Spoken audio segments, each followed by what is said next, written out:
आज हम चल रहे हैं समझने कि भारत के संविधान में इतने संशोधन क्यों किए गए, क्या जरूरत पड़ी हमें इतने सारे संशोधन करने की। अगर इतने संशोधन ही करने थे तो हमें अपने संविधान को ही नया कर लेना चाहिए था, लेकिन हमने इतने संशोधन क्यों किए और अपने संविधान को क्यों नहीं बदला, इस बात को चल रहे हैं विस्तार पूर्वक जानने और समझने। तो चलिए पढ़ते हैं और जानते हैं और समझते हैं कि भारत के संविधान में इतने सारे संशोधन क्यों किए गए। 26 जनवरी 2019 को हमारे संविधान को लागू हुए 59 वर्ष हो गए। कितने वर्ष? 59 वर्ष, 69 ईयर। ठीक है, 12 जनवरी 2019 तक इसमें 103 संशोधन किए जा चुके थे। कितने? 12 जनवरी 2019 तक भारत के संविधान में कितने संशोधन हो चुके थे? 103 संशोधन हो चुके थे। संशोधन प्रक्रिया की कठोरता को देखते हुए संशोधनों की यह संख्या काफी बड़ी मानी जाएगी। आइए जानने का प्रयास करें कि इतने सारे संशोधन के पीछे क्या वजहें रही हैं और इसके निहितार्थ क्या है, इसका मतलब क्या है, इन संशोधनों का क्या अर्थ है, इन संशोधनों ने भारत के संविधान में क्या बदलाव किया है। आइए इसको विस्तार पूर्वक जानते हैं और समझते हैं। आइए जरा एक नजर संशोधनों के इतिहास पर डालें। अगले पन्ने पर दिए गए ग्राफ को ध्यान पूर्वक देखें। यह है आपका ग्राफ, ये देखिए, ये ग्राफ है आपका। ठीक है, एक दशक के दौरान किए गए संशोधन, मतलब 10 सालों के दौरान किए गए संशोधन दिखाया गया। 1951 से 60 के बीच में सिर्फ 7 से 8 संशोधन हुए हैं। ठीक है, और 60 से 61 से 70 के बीच में कितने? कम से कम 14 संशोधन, और 71 से 80 के बीच में सबसे ज्यादा मतलब 24-25 के करीब, 24 या 23 के करीब किए गए हैं। और उतने ही संशोधन आपके 81 और 90 के बीच में भी किए गए हैं। मतलब समय के साथ बढ़ता ही गया है। और फिर 2011 से लेकर 18 के बीच में संशोधनों की संख्या कम हुई है। 10 दशकों की अवधि, तो आप ये देखिए 10 दशकों में कितने सारे संशोधन किए गए हैं। तो ये सारी बातें बता रही कि भारत के संविधान में बड़े ज्यादा संशोधन हुए हैं। लेकिन संशोधन क्यों हुए हैं, ये सबसे बड़ा प्रश्न होना चाहिए हम सबका, कि इतने सारे संशोधनों की क्या जरूरत पड़ी हमें अपने संविधान में। ये बातें हम सबके लिए जानना और समझना बहुत जरूरी है, बहुत ही ज्यादा जरूरी है। ठीक है, ग्राफ में एक ही सूचना को 2 भिन्न तरीकों से दर्शाया गया है। पहले ग्राफ में प्रत्येक 10 वर्ष के दौरान हुए संवैधानिक संशोधनों की संख्या को दर्शाया गया है। इसमें दिए गए स्तंभ उस अवधि के दौरान संशोधनों की संख्या को चिन्हित करते हैं। दूसरे ग्राफ में प्रत्येक 10 संशोधनों की अवधि को दिखाया गया है। आप पाते हैं कि 1970 से 1990 तक के 2 दशकों के दौरान बड़े स्तर पर संशोधन हुए। दूसरी ओर दूसरा ग्राफ हमें एक और ही कहानी बताता है। 1974 से 1976 बीच 3 वर्षों के अंतराल में 10 संवैधानिक संशोधन किए गए। पुनः 2001 से 2003 का ठीक 3 वर्षों के दौरान भी 10 संवैधानिक संशोधन किए गए। हमारे देश के राजनीतिक इतिहास में ये 2 कालखंड बहुत महत्वपूर्ण है। पहले काल के दौरान कांग्रेस सत्ता में थी, याद रखना है ये बात। पहले काल के दौरान कांग्रेस सत्ता में थी। कांग्रेस पार्टी को संसद में भारी बहुमत मिला था। लोकसभा में उसके 252 सदस्य थे और ज्यादातर राज्य विधानसभाओं में भी वह बहुमत की स्थिति में थी। दूसरी ओर 2001 से 2003 के बीच का काल गठबंधन की राजनीति का काल माना जाता है। यह एक ऐसा भी काल था जिसमें विभिन्न राज्यों में अलग अलग दलों की सरकारें काम कर रही थी। इस काल की एक अन्य विशेषता भाजपा और इसके विरोधी दलों के बीच कटु प्रतिद्वंदता थी। लेकिन इस काल में 10 संशोधन किए गए, इसीलिए ये संशोधन केवल सत्ताधारी पार्टी के बहुमत पर ही निर्भर नहीं करते। आपको मैंने पहले ही बता दिया है बड़े संवैधानिक संशोधन करने के लिए आपको विपक्ष का भी सहयोग चाहिए ही चाहिए। बिना विपक्ष के सहयोग के आप संवैधानिक संशोधन नहीं कर सकते हैं। बड़े पैमाने पर जो मूल संवैधानिक संशोधन जिन्हें माना जाता है, अगर आपको उन संशोधनों को करना है तो आपको विपक्षी दलों को भी अपने साथ लाना ही पड़ेगा। बिना विपक्षी दलों को अपने साथ लाए आप उन संवैधानिक संशोधनों को अंजाम नहीं दे सकते हैं। अगर आपको उन संवैधानिक संशोधनों को अंजाम देना है तो आपको अपने विपक्षी दलों को भी साथ लाना पड़ेगा। देखिए 1974 से 1976 के बीच इन 3 वर्षों में जो 10 संवैधानिक संशोधन हुए, उस समय पूर्ण बहुमत की कांग्रेस की सरकार थी और उसके पास 352 लोकसभा में सदस्य थे, मतलब 1/3 बहुमत उसके पास था, मतलब बहुमत से कहीं ज्यादा सीटें उसके पास थी। हम कह सकते हैं 1/3 सीटें उसके पास थी, तो वो अपने दम पर भी बड़े संवैधानिक संशोधन कर सकती थी, अपने दम पर ही। और ये आपातकाल भी लग जाता है इसी कालखंड में, तो आपातकाल के दौरान पूरी की पूरी जो संघीय संरचना वाली व्यवस्था है वो केंद्रीय संरचना वाली व्यवस्था बन जाती है। मैंने आपको पहले ही बता दिया कि भारत में आपातकाल के दौरान पूरी की पूरी ये जो संघीय व्यवस्था है वो केंद्रीय व्यवस्था में तब्दील हो जाती है। जो राज्यों को ताकत मिली हुई है आपातकालीन स्थिति में, वो ताकत भी केंद्र सरकार के अधीन हो जाती है। केंद्र सरकार ही उसकी कर्ता धर्ता बन जाती है। ये बातें तो मैंने पहले ही बता रखी है आपको, नई बातें तो नहीं बता रहा हूं, पहले भी इन बातों से आपको वाकिफ करा चुका हूं मैं, है ना कि नहीं कराया है? पक्का याद है ना? ठीक है फिर, ठीक। तो ये और जो 2003 से और 2006 के बीच में जो संविधान 2001 से 2003 के बीच में जो संवैधानिक संशोधन हुए हैं, इस समय गठबंधन की सरकार थी, एनडीए की सरकार थी, लेकिन एनडीए अब किसी एक दल के पास बहुमत नहीं है। अब यहां पर अगर आपको बड़े पैमाने पर संवैधानिक संशोधन करना है तो आपको विपक्षी दलों का भी सहयोग चाहिए ही चाहिए। बिना विपक्षी दलों के सहयोग के आप उन संवैधानिक संशोधनों को अंजाम नहीं दे सकते हैं जो किए गए हैं। तो ये बताता है कि जो 2001 से 2003 के बीच संवैधानिक संशोधन हुए हैं, अन्य विपक्षी दल भी इन संशोधनों के पक्ष में थे, मतलब बीजेपी ने अन्य विपक्षी दलों को भी इन संशोधनों के लिए राजी कर लिया था और उन संशोधनों को अंजाम दिया था। समझ में आई बात? आगे सुनिए। संशोधन की संख्या को लेकर हमेशा आलोचना होती रही है। यह कहा जाता है कि भारतीय संविधान में बहुत अधिक संशोधन किए गए हैं। बाहरी तौर पर 59 वर्षों की अवधि के दौरान संविधान में 103 संशोधन की बात अजीब लगती है, लेकिन ऊपर के दोनों ग्राफ देखने से पता चलता है कि इन संशोधनों के पीछे केवल राजनीतिक सोच ही प्रमुख नहीं रही है। संविधान के पहले दशक को छोड़कर शेष दशकों में संशोधनों की एक धारा सी बहने लगी है। इसका अर्थ है कि संशोधनों के पीछे सत्ताधारी दल की राजनीतिक सोच बहुत मायने नहीं रखती, बल्कि ये संशोधन समय की जरूरत के अनुसार किए गए थे।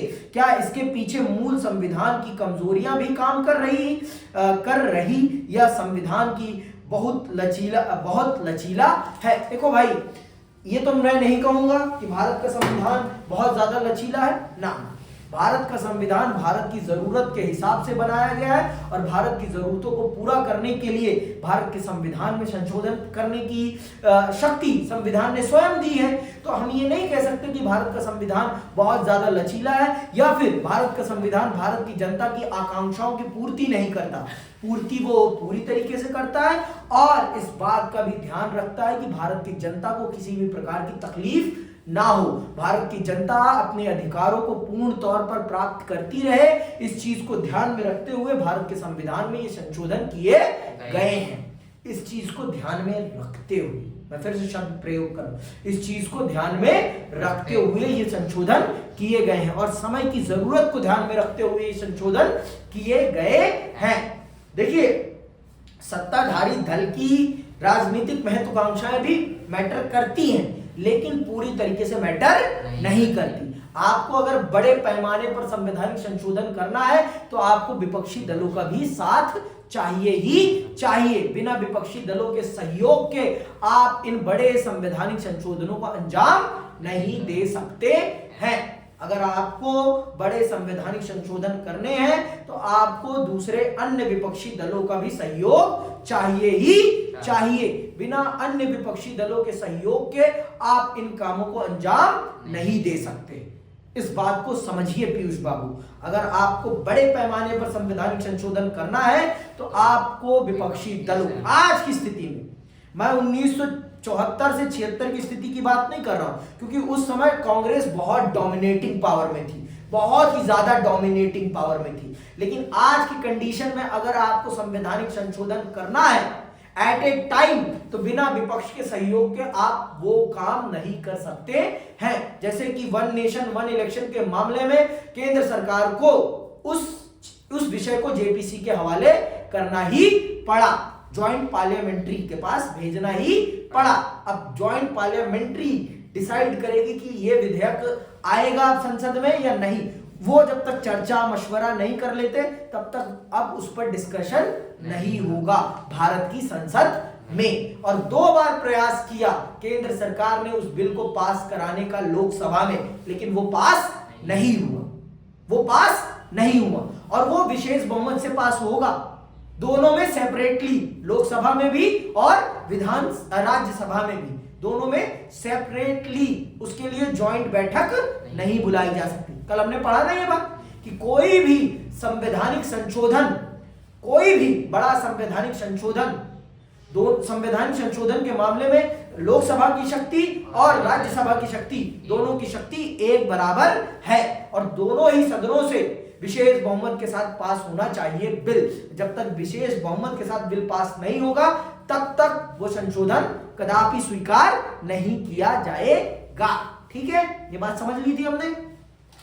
आगे चलते हैं और पढ़ते हैं, जानते हैं कि किन विषयों का संशोधन किया गया है। लिखा है ना, संविधान की संशोधन की विषय वस्तु, किन चीजों को बदला गया, किन चीजों को संशोधित किया गया। अब हम चल रहे हैं इन बातों को जानने और समझने कि भारत के संविधान में किन किन चीजों को बदला गया है इन संशोधनों के माध्यम से। ठीक है, अब तक किए गए संशोधन को 3 श्रेणियों में बांटा जा सकता है।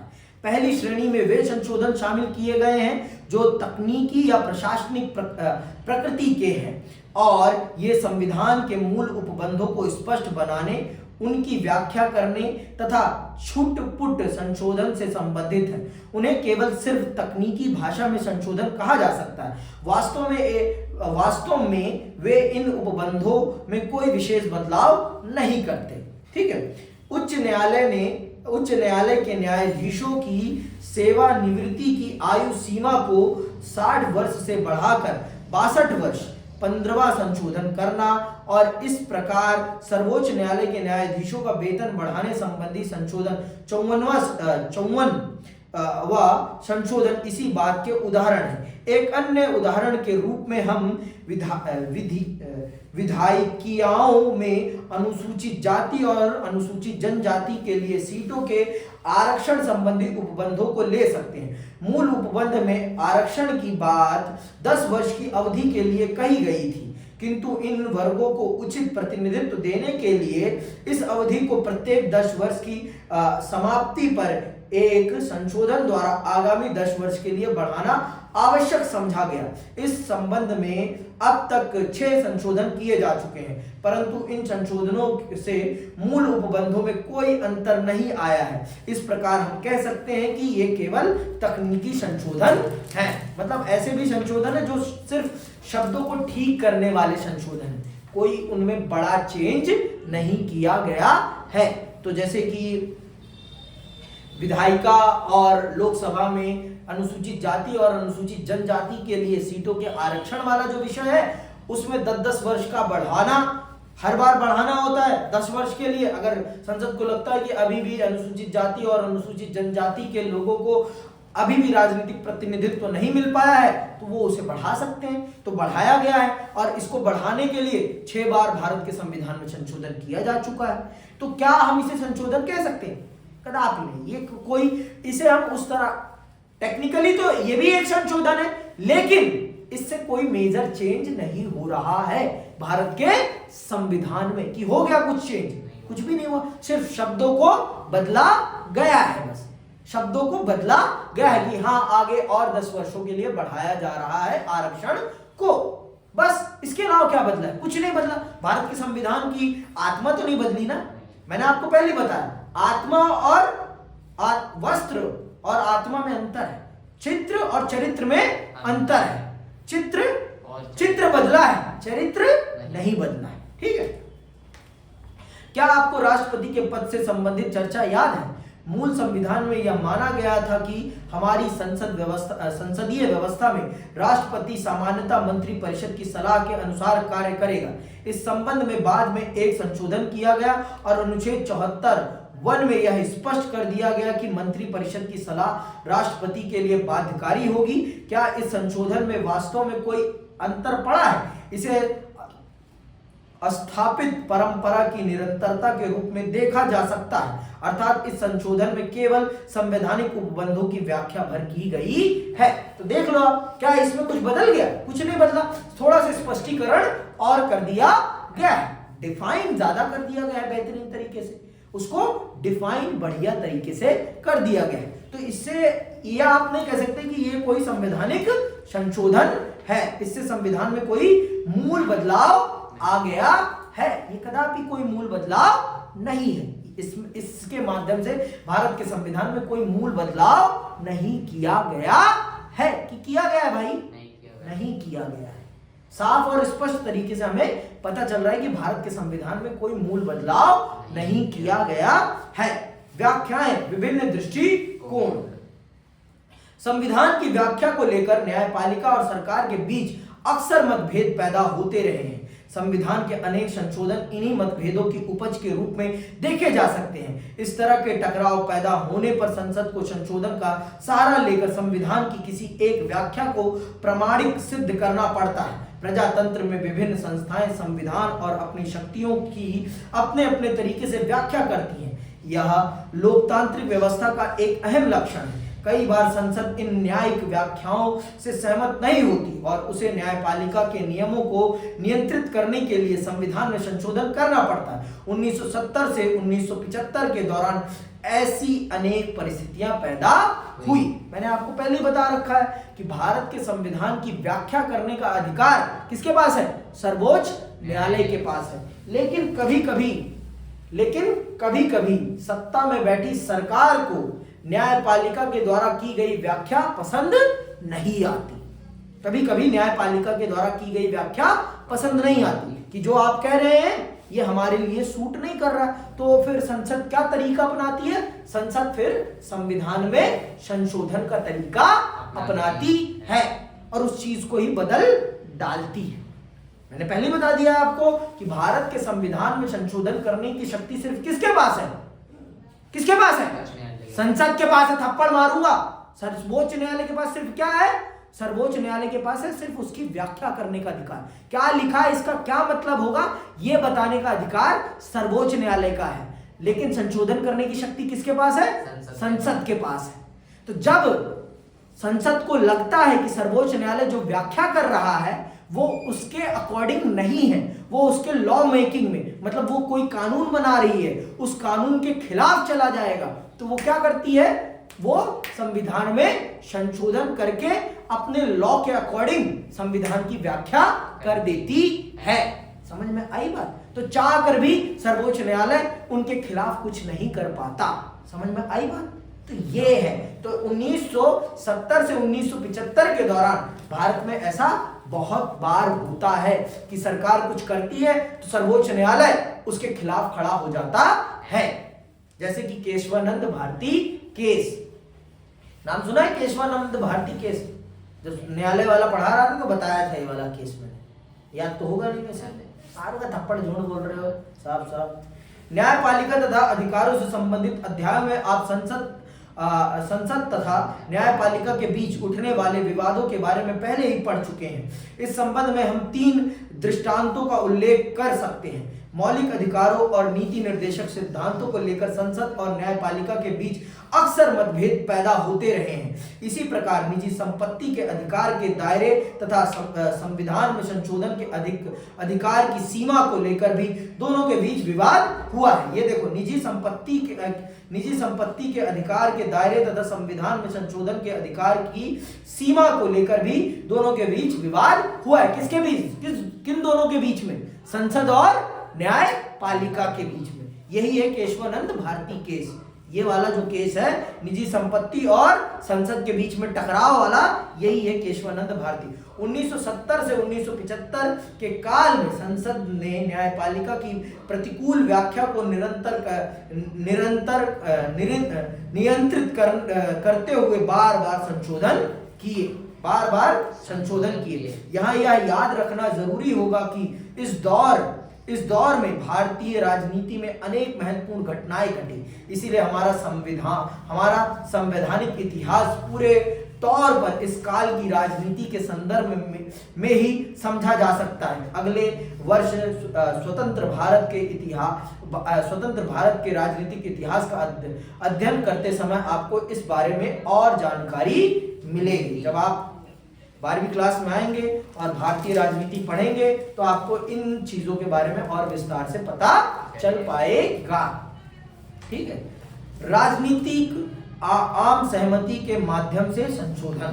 राजनीतिक आम सहमति के माध्यम से संशोधन। सुनना, तीसरे बहुत से संशोधन ऐसे हैं जिन्हें राजनीतिक दलों की आपसी सहमति का परिणाम माना जा सकता है। एक अर्थ में कहा जा सकता है कि ये संशोधन तत्कालिक राजनीतिक दर्शन और समाज की आकांक्षाओं को समाहित करने के लिए किए गए थे। वास्तव में 1984 के बाद किए गए अनेक संशोधन इसी श्रेणी में रखे जा सकते हैं। यहाँ एक बार पुनः पिछले प्रश्न को याद करें, गठबंधन सरकारों के बावजूद इतने संशोधन क्यों किए गए? इस प्रश्न का उत्तर यह है कि इनमें से कई संशोधनों के पीछे व्यापक आम सहमति काम कर रही थी। राजनीतिक उथल पुथल के इस दौर में हम अनेक संशोधनों को आकार लेते देखते हैं। संशोधनों के इस दीर्घ क्रम की शुरुआत दल बदल विरोधी कानून 52वां संशोधन से हुई थी। मतलब ऐसे संशोधन 1984 के बाद होने स्टार्ट होते। दल बदल विरोधी कानून 52वां संशोधन और 51वां संशोधन के अलावा इस काल में मताधिकार की आयु को 21 से 18 वर्ष करने के लिए संविधान के 61वां संशोधन हुआ और 73वां और 74वां संशोधन किए गए। इस काल में नौकरियों में आरक्षण सीमा बढ़ाने और प्रवेश संबंधी नियमों को स्पष्ट करने के लिए भी संशोधन किए गए। सन 1992 और 93 के बाद इन कदमों को लेकर देश में एक आम सहमति का माहौल पैदा हुआ और इन मुद्दों से संबंधित संशोधन पारित करने में कोई खास दिक्कत नहीं आई। तो ऐसे भी संशोधन थे जिन पे सभी राजनीतिक दलों ने आम सहमति के द्वारा संशोधन कर लिया। ये विषय ही ऐसे थे जिन पर सभी राजनीतिक दल एकजुट थे। गठबंधन का समय कालखंड होने के बावजूद भी सारे राजनीतिक दलों ने मिलकर इन विषयों पर आम सहमति बनाकर संविधान में संशोधन कर दिए। जैसे दल बदल हो गया आपका, और वोट डालने की आयु को कम करना हो गया। ये सारे संवैधानिक आपका 73वां और 74वां पंचायती राज व्यवस्था ना, 73वां और 74वां क्या है? पंचायती राज व्यवस्था और नगर पालिका है ना, शहरी नगर पालिका है ना। तो ये सारे वो संशोधन है जिन पर सभी दल सहमत थे और उन्होंने बहुत अच्छे से इन संशोधनों में सरकार का साथ दिया और इन संशोधनों को पारित किया। अब आते हैं उन संशोधनों के बारे में जानते हैं जो बहुत ही विवादित रहे। विवादास्पद संशोधन, क्या लिखा है इसमें? विवादास्पद संशोधन। और सबसे विवादास्पद संशोधन तब हुए हैं जब भारत में आपातकाल लगा हुआ था। सबसे ज्यादा विवादास्पद संशोधन अगर भारत में हुए हैं तो वो कब हुए हैं? जब भारत में आपातकाल लगा हुआ था। क्या लगा हुआ था? आपातकाल। और कब लगा था? 25 जून 1975 को। सुनना, हमारी अब तक की चर्चा से यह भावना पैदा नहीं होनी चाहिए कि संविधान में संशोधन करने के प्रश्न पर आज तक कोई विवाद ही पैदा नहीं हुआ। समझ में आई बात? ये भावना मन में मत बिठाना कि भारत में इतने सारे संवैधानिक संशोधन हो गए और कोई विवाद ही नहीं हुआ। बहुत विवाद हुआ। बहुत मार काट भी मची है, सुनना भी ध्यान से। सच्चाई यह है कि 70 से 80 के दशक में इन संशोधनों को लेकर विविध विधि और राजनीति के दायरे में भारी बहस छिड़ी थी। 1971 से 76 के काल में विपक्षी दल इन संशोधनों को संदेह की दृष्टि से देखते थे। उनका मानना था कि इन संशोधनों के माध्यम से सत्तारूढ़ दल संविधान के मूल स्वरूप को बिगाड़ना चाहता है। इस संबंध में 38वां, 39वां, 42वां संशोधन विशेष रूप से विवादास्पद रहे हैं। तो ये याद रखना, और ये 1 नंबर के प्रश्न में पूछा जा सकता है कि भारत के संविधान के वो कौन से संशोधन है जो सबसे विवादास्पद माने जाते हैं। तो कौन कौन सा है? 38वां, 39वां और 42वां संविधान संशोधन सबसे विवादास्पद माना जाता है। जून 1975 में देश में, अंडरलाइन कर लो, जून 1975 में देश में आपातकाल की घोषणा की गई। ये 3 संशोधन इसी पृष्ठभूमि से निकले थे। इन संशोधनों का लक्ष्य संविधान के कई महत्वपूर्ण हिस्सों में बुनियादी परिवर्तन करना था। पिछले 3 दशकों में संविधान की बुनियादी संरचना को लेकर देश की सभी संस्थाओं में सहमति पैदा हुई है। वास्तव में संविधान का 42वां संशोधन एक बड़ा संशोधन है। इसमें संविधान को गहरे स्तर पर प्रभावित किया गया। ये याद रखना, 42वां संशोधन सबसे विवादास्पद संशोधन माना जाता है क्योंकि इस संशोधन ने भारत के संविधान में बहुत मूलचूल बदलाव किए थे। बहुत ही ज्यादा मूलचूल बदलाव किए थे। किसने? 42वें संशोधन ने। इसने संविधान को गहरे स्तर पर प्रभावित किया। एक प्रकार से यह सर्वोच्च न्यायालय द्वारा केशवानंद मामले में दिए गए निर्णय को भी चुनौती थी। यहां तक कि इसके तहत लोकसभा की अवधि को भी 5 वर्ष से बढ़ाकर 6 वर्ष कर दिया गया। तो यह प्रश्न आ सकता है कि भारत के संविधान का सबसे विवादास्पद संशोधन कौन सा है और इसमें कौन कौन से बदलाव किए गए थे।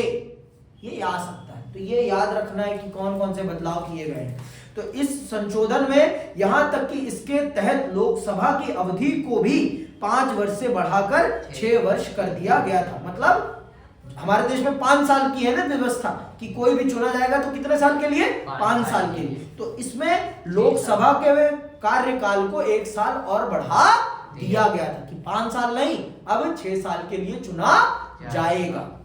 कौन से संशोधन में? 42वें संशोधन में। आपने मूल कर्तव्यों के बारे में अवश्य पढ़ा होगा। उन्हें संविधान में इसी संशोधन द्वारा जोड़ा गया था। संविधान का, हाँ तो ये भी याद रखना, 42वें संशोधन के द्वारा ही हमारे संविधान में मूल कर्तव्यों को भी जोड़ा गया। उन्हें संविधान में इसी संशोधन के द्वारा जोड़ा गया। संविधान का 42वां संशोधन न्यायपालिका की समीक्षा शक्तियों पर भी प्रतिबंध लगाता है। यह कहा जाता है कि इस संशोधन के द्वारा संविधान के एक बड़े मौलिक हिस्से को नए सिरे से लिखा गया। क्या आप जानते हैं कि इस संशोधन के द्वारा संविधान की प्रस्तावना 7वीं अनुसूची तथा 53 अनुच्छेदों में परिवर्तन किए गए। जब यह संशोधन संसद में पास किया गया तो विरोधी दलों के बहुत से सांसद जेल में थे। इसी पृष्ठभूमि में 1977 के चुनाव हुए और सत्ताधारी दल कांग्रेस की हार हुई। नई सरकार ने इन विरोधाभासी संशोधनों पर पुनः विचार करना आवश्यक समझा और 38वें, 39वें और 42वें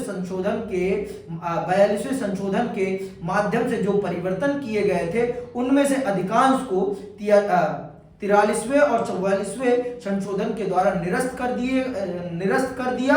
इन संशोधनों के माध्यम से संवैधानिक संतुलन को पुनः लागू किया गया।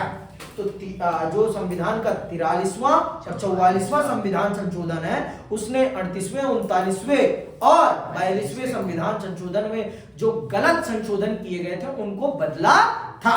समझ में आई बात? तो ये सारा 42वें संविधान संशोधन को भारत के संविधान में सबसे बड़ा संशोधन माना जाता है और उस संशोधन ने भारत के संविधान में बहुत मूलचूल बदलाव किया था। लेकिन 43वें और 44वें संविधान संशोधन के द्वारा उन गलतियों को पुनः सुधार दिया जाता है विरोधी दल के द्वारा, मतलब जनता दल के द्वारा, क्योंकि कांग्रेस उस समय सत्ता से बाहर चली जाती है। 1977 में आपातकाल की समाप्ति के बाद कांग्रेस चुनाव हार जाती है और एक नए दल की सरकार बनती है।